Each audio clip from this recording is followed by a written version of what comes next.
There's a peculiar kind of loneliness that can exist, even when you are surrounded by people. Not the quiet, meditative kind of solitude, but the kind that settles in your chest, pressing gently but insistently. You laugh at the jokes, nod when expected, sometimes even contribute to the conversation. But it all passes over you, like a current flowing through, barely touching you. It's not about shyness, not entirely. It's something subtler, something quieter. It's a feeling that you're present yet unseen. People may hear your words, but the impact rarely lands. Your presence is acknowledged superficially, if at all. And the more this happens, the more your mind begins to notice patterns of being interrupted, of being overlooked, of watching discussions pivot the moment you speak. At first, you might not even realize it. There is no defining moment, no single incident that screams, "You are invisible here." It's gradual. The small gestures, the pauses, the way attention flows toward others more naturally, quietly teach you that your voice doesn't carry the weight it should. And this subtle repetition shapes your perception of yourself. Psychology tells us that human beings are wired for social recognition. Connection is not merely a desire, it's a necessity. Social exclusion activates the same areas of the brain that register physical pain. That's why being ignored feels sharp, personal, and sometimes even unbearable. It's not a failing. It's biology, and when someone experiences this invisibility repeatedly, the mind begins to adjust. It starts to anticipate dismissal, to retreat before rejection even occurs. Over time, what begins as discomfort transforms into a protective habit. People who feel invisible often reduce their participation, not because they have nothing to contribute, but because contribution has become costly. Each attempt at being seen and heard carries the risk of being unnoticed, or worse, misunderstood. Eventually, withdrawal begins to feel safer than speaking up. This adaptation is subtle, almost invisible itself. You learn to read the room not for amusement or curiosity, but as a survival mechanism. You notice who dominates, who is interrupted, who sets the emotional rhythm of the group. Micro-expressions, tone shifts, pauses, timing, all of it becomes a language you understand, even if others are unaware of your depth. Those who feel invisible often develop profound emotional intelligence. They sense moods before words are spoken. They can predict how conversations will flow, anticipate conflicts, and intuitively grasp what others need without being asked. But while their understanding deepens, their visibility diminishes.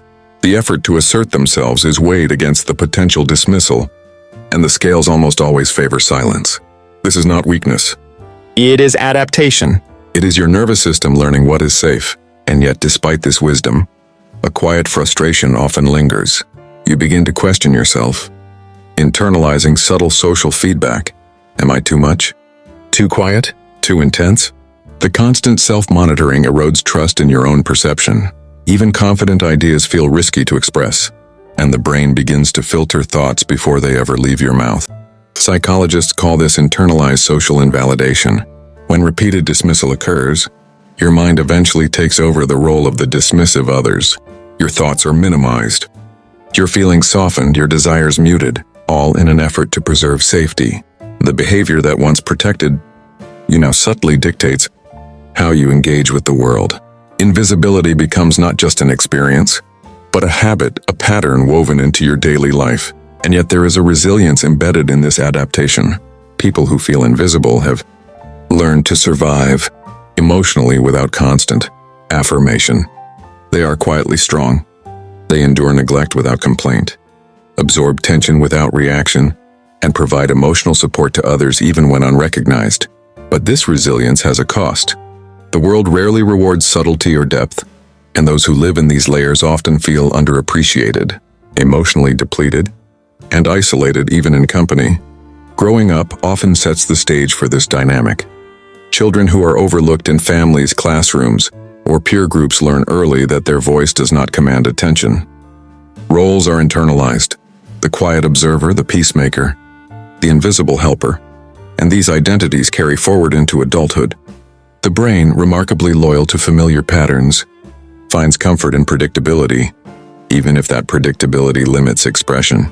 The familiar pain of invisibility feels safer than the unknown risk of visibility. Over time, this comfort in invisibility can appear paradoxical. When you lower expectations and shrink yourself to avoid rejection, disappointment diminishes. The strategy seems effective: stay quiet, stay small, avoid conflict. But inside, there is often a persistent grief, a quiet awareness of untapped potential, ideas unspoken, emotions unshared. The inner world is rich, vibrant, and deeply felt, but largely unseen.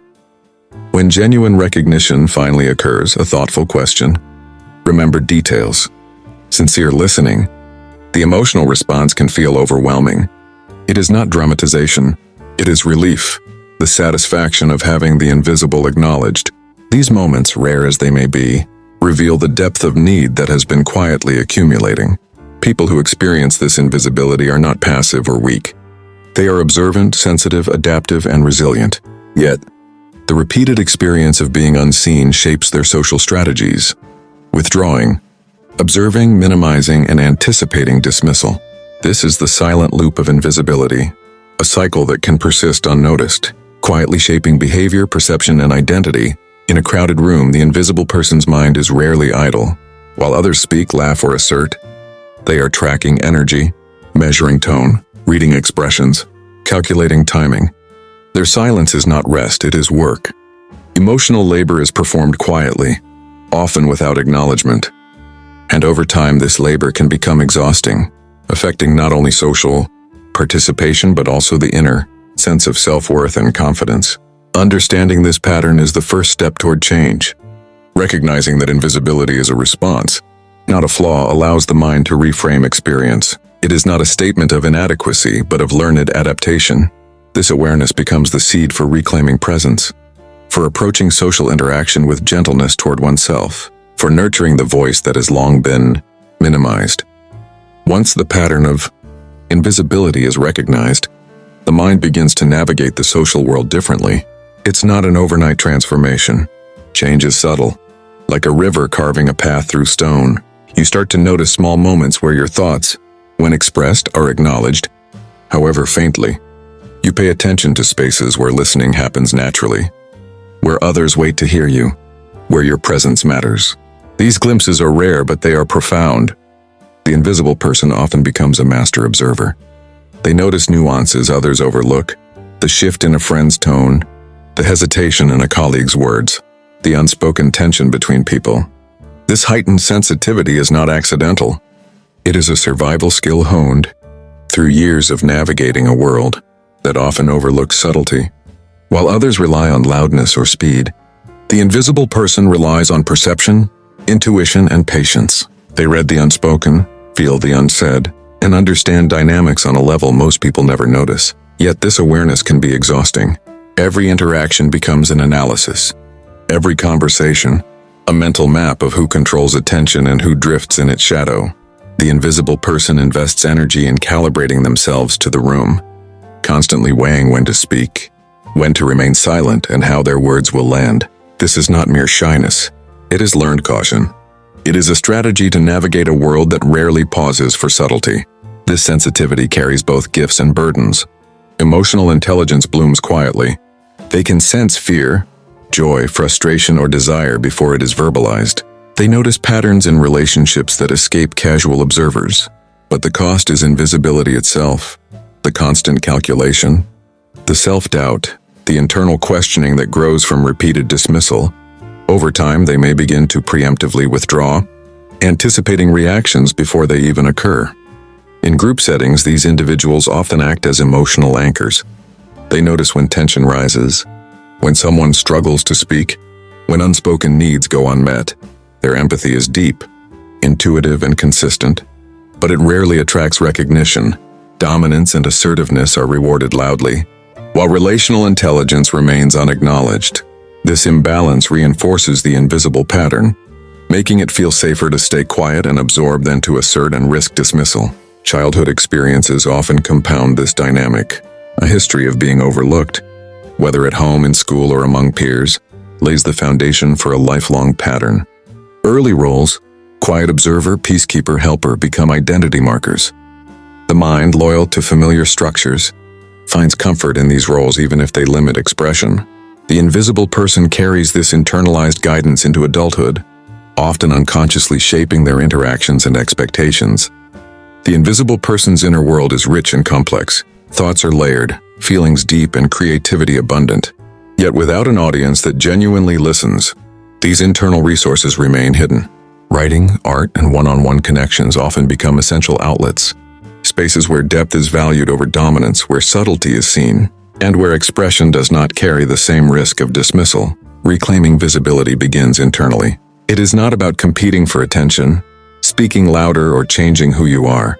It starts with acknowledging your own voice, your thoughts and your emotions as valid, regardless of external acknowledgement.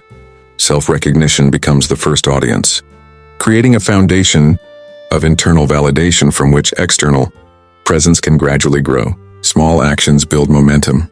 Finishing a sentence without apology, holding eye contact, sharing a personal perspective in a safe setting.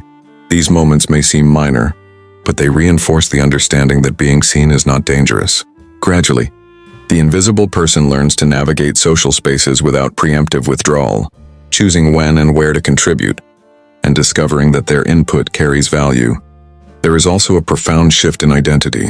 When the invisible person recognizes their worth independent of acknowledgement, the internalized self-doubt begins to loosen. Confidence grows not as a performance but as quiet assurance.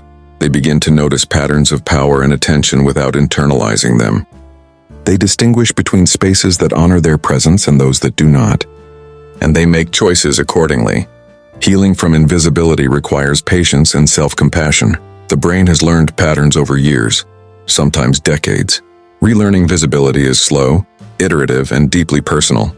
It involves practicing self-assertion, recognizing safe environments, cultivating supportive relationships, and understanding that attention is not a measure of worth. The invisible person learns to balance sensitivity with expression, intuition with engagement, observation with participation. This journey also reveals the value of their unique perspective. The ability to read energy, detect nuance, and anticipate emotional currents is rare. While society often rewards immediacy and assertiveness, depth and subtlety hold transformative power. Those who once felt invisible begin to see themselves as keepers of understanding, interpreters of emotion, and contributors in ways that do not demand dominance but rather insight. The invisible person may still encounter environments that do not respond to subtlety. Not every room will change. Not every group will notice. But the internal shift makes these experiences less defining. Presence is no longer contingent on external acknowledgement. It becomes rooted in self-recognition and in choosing where and how to engage. The quiet voice, long ignored, begins to find resonance on its own terms. And slowly, patterns of withdrawal weaken. Anticipatory silence gives way to selective expression. The invisible person learns to pace themselves, to honor their need for depth, while navigating superficial dynamics. They discover that their worth is constant, even if visibility is inconsistent. The brain, once primed for repeated dismissal, begins to anticipate validation, both internally and externally, in measured and meaningful ways. Ultimately, this process is about alignment, finding spaces, relationships, and practices that honor sensitivity, depth, and observation. It's about choosing where your energy goes, recognizing your own intelligence and emotional acuity, and understanding that visibility is not about volume but about resonance. The invisible person learns to exist fully in the world without shrinking, not by becoming louder, but by becoming more authentically themselves. Reclaiming your presence in the world is not about changing who you are. It's about recognizing the value you've carried all along, even when no one else seemed to notice. The invisible person begins to understand that silence, while protective, is not their identity. It is a strategy, a learned response to repeated dismissal. And like any strategy, it can be adapted, replaced, or released. The first step is internal acknowledgement. Listening to your own thoughts, honoring your emotions, and validating your experiences are revolutionary acts for someone who has long felt unseen. When you begin to treat your inner voice with respect, the world slowly follows suit. This doesn't mean that every interaction will shift immediately, but it changes your perception of participation. You stop measuring worth by attention received and start valuing presence maintained. Small, deliberate actions pave the way. Speaking up in a safe environment, finishing a thought without self-editing, making eye contact, or expressing a need. Each of these is a seed of visibility. Over time, these small acts compound, teaching the nervous system that it is safe to exist fully. The anticipation of dismissal gradually softens, Replaced by the quiet assurance that being present is not inherently risky, the invisible person also learns to choose spaces that honor their depth. Not all groups, conversations, or relationships are conducive to subtlety. Some spaces reward loudness, speed, or dominance, while others appreciate thoughtfulness, reflection, and emotional attunement. By seeking environments that align with their natural rhythm, they begin to experience acknowledgement without forcing performance. Visibility becomes not a demand, but a natural response to being authentic. Empathy, once a quiet strength, becomes a bridge rather than a burden. The invisible person can sense moods, read cues, and anticipate needs, and now they can share this insight with awareness, rather than silently absorbing it. Emotional intelligence transforms from silent labor into active contribution. The once invisible perspective now informs, guides, and nurtures connections, offering value that is both subtle and profound. Internal shifts also reshape relationships. When you value your own voice, you attract people who value it too. You learn to assert boundaries without guilt, to speak truth without fear, and to engage without shrinking.